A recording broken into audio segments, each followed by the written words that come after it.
Annyeong. Jadi kali ini aku akan membahas mengenai standarisasi jaringan komputer pada mata kuliah jaringan komputer. Sebelumnya perkenalkan, nama aku Mainanda Julius Norviona dengan NIM 22051204157 dari Prodi Teknik Informatika kelas TID. Jadi menurut kalian sendiri standarisasi itu apa sih? Jadi, standarisasi jaringan adalah proses pengembangan dan penerapan aturan, protokol, dan spesifikasi yang telah ditetapkan untuk mengatur bagaimana perangkat dan komponen dalam jaringan komunikasi harus berinteraksi.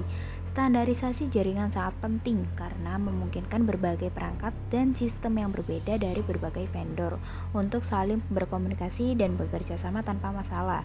Standarisasi juga bisa disebut aturan main untuk jaringan komputer. Selanjutnya, standarisasi yang akan dibahas. Apakah kalian mengetahui mengenai OSI? Jadi, OSI atau Open System Interconnection adalah sebuah model referensi yang digunakan untuk memahami dan menjelaskan bagaimana komunikasi jaringan komputer berlangsung. Model OSI memecah proses komunikasi jaringan menjadi 7 lapisan atau tingkat abstraksi yang berbeda, yang masing-masing memiliki fungsi dan tanggung jawab tertentu. Model ini membantu dalam pemahaman dan pengembangan protokol jaringan yang digunakan untuk berkomunikasi antar perangkat dalam jaringan.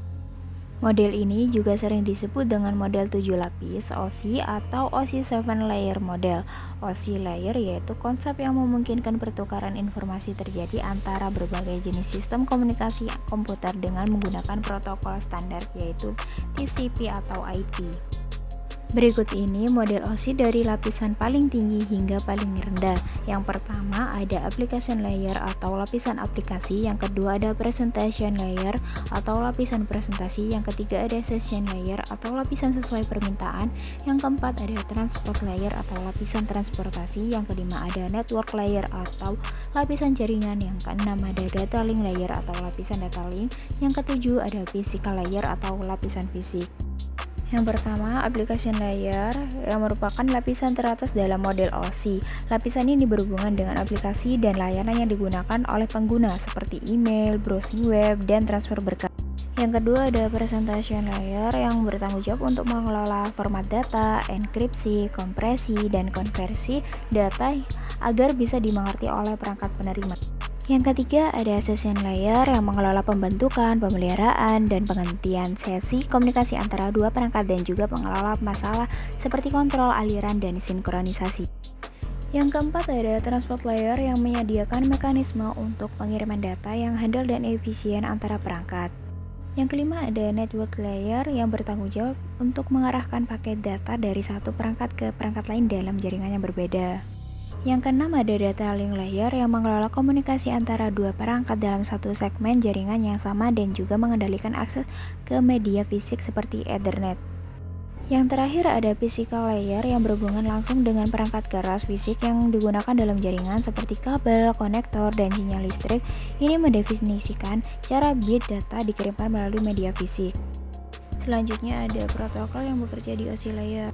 Di application layer yang pertama ada HTTP atau Hypertext Transfer Protocol, yang kedua ada FTP atau File Transfer Protocol, yang ketiga ada NFS atau Network File System, yang keempat ada DNS atau Domain Name System, yang kelima ada POP3 yaitu Post Office Protocol, yang keenam ada MIME atau Multipurpose Internet Mail Extension, yang ketujuh ada SMB atau Server Message Block, yang ke-8 ada NNTP atau Network News Transfer Protocol, yang ke-9 ada DHCP atau Dynamic Configuration Protocol. Kalau di presentation layer yang pertama ada Telnet, yang kedua ada SMTP atau Simple Main Transfer Protocol, yang ketiga ada SNMP yaitu Simple Network Management Protocol. Kalau di session layer yang pertama ada NetBIOS, yang kedua ada NetBEUI atau NetBIOS Extended User Interface, yang ketiga ada ADSP atau AppleTalk Data Stream Protocol, yang keempat ada PAP atau Printer Access Protocol, yang kelima ada SPDU atau Session Protocol Data Unit. Kalau di transport layer, yang pertama ada TCP atau Transmission Control Protocol, yang kedua ada UDP atau User Datagram Protocol. Nah, kalau di network layer ada yang pertama ada IP, Internet Working Protocol, yang kedua ada ARP, Address Resolution Protocol, yang ketiga ada RARP, yaitu Reverse Address Resolution Protocol, yang keempat ada ICMP, Internet Control Message Protocol, yang kelima ada IGMP, Internet Group Message Protocol. Nah, kalau di data link layer, yang pertama ada PPP atau Point to Point Protocol, yang kedua ada SLIP, Serial Line Internet Protocol. Kalau yang di physical layer itu tidak mempunyai protokol yang spesifik karena pada layer tersebut hanya mengirimkan bit-bit data. Apakah kalian mengetahui mengenai TCP atau IP? Jadi TCP atau IP itu Transmission Control Protocol atau Internet Protocol, merupakan sekumpulan protokol yang digunakan untuk mengatur dan mengelola komunikasi data dalam jaringan komputer, termasuk internet. TCP atau IP merupakan dasar dari internet dan banyak jaringan komputer modern. 4 lapisan yang ada di dalam TCP atau IP protokol.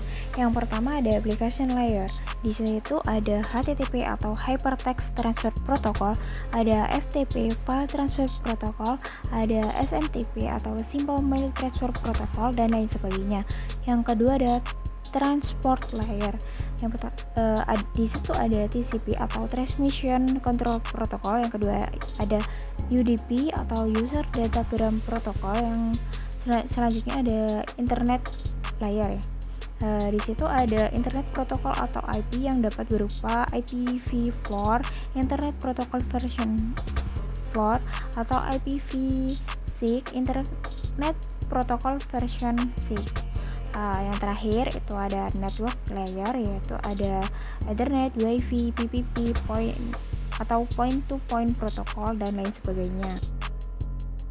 Nah, selanjutnya, apakah kalian mengetahui perbedaan mengenai OSI dan TCP atau IP? Jadi perbedaannya yang pertama yaitu OSI menggunakan 3 lapisan atau Application Presentation Session untuk mendefinisikan fungsionalitas lapisan atas, sedangkan TCP atau IP menggunakan 1 lapisan saja yaitu Application Layer. Nah, yang kedua itu ada OSI menggunakan 2 lapisan yaitu Physical dan Data Link Layer untuk mendefinisikan fungsionalitas lapisan bawah, sedangkan TCP atau IP menggunakan 1 lapisan saja yaitu Physical Layer. Lalu yang ketiga ada OSI merupakan model generik berdasarkan fungsionalitas setiap lapisan, sedangkan TCP atau IP merupakan standar berorientasi protokol. Lalu yang keempat, OSI membantu menstandardisasi router, switch, motherboard, dan perangkat kelas lainnya, sedangkan TCP atau IP membantu membangun koneksi antara berbagai jenis komputer. Lalu yang terakhir adalah OSI merupakan terdapat 7 layer lapisan, sedangkan di dalam TCP atau IP terdapat 4 lapisan layer saja. Nah, apakah kalian sudah tahu mengenai UDP? Jadi, UDP atau User Data Protocol yaitu salah satu jenis protokol internet yang memungkinkan sebuah perangkat lunak pada komputer bisa mengirimkan pesan ke komputer lain melalui jaringan tanpa perlu ada komunikasi awal. Jadi, saat mengirimkan pesan melalui UDP, komputer pengirim dan penerima tidak perlu bernegosiasi saat akan melakukan pertukaran data. Nah, apakah kalian mengetahui perbedaan UDP dan TCP? Jadi perbedaannya yang pertama yaitu UDP merupakan protokol tanpa koneksi, yaitu tidak memerlukan pembentukan koneksi sebelum mengirim data. Setiap paket dikirimkan secara mandiri dan tidak ada penjagaan urutan atau konfirmasi pengiriman. Nah, sedangkan TCP yaitu protokol koneksi orientasi, yaitu sebelum data dikirimkan, koneksi harus didirikan melalui proses 3 langkah handshake, juga memastikan koneksi yang handal antara pengirim dan penerima. Lalu perbedaan yang kedua adalah UDP tidak menjamin pengiriman data yang handal, karena data yang hilang atau rusak tidak akan dicoba ulang dan tidak ada mekanisme penjaminan pengiriman. Sedangkan TCP menyediakan pengiriman data yang terjamin dan handal karena data yang hilang atau rusak akan dicoba ulang oleh protokol untuk memastikan pengiriman yang benar. Lalu perbedaan selanjutnya, ada UDP tidak menjamin pengiriman data yang terurut. Karena data yang dikirim melalui UDP dapat tiba dalam urutan yang berbeda dari yang dikirimkan. Sedangkan TCP memastikan bahwa data yang dikirimkan oleh pengirim tiba dalam urutan yang benar di penerima. Yang keempat, ada UDP memiliki overhead yang lebih kecil, sedangkan TCP memiliki overhead yang lebih besar.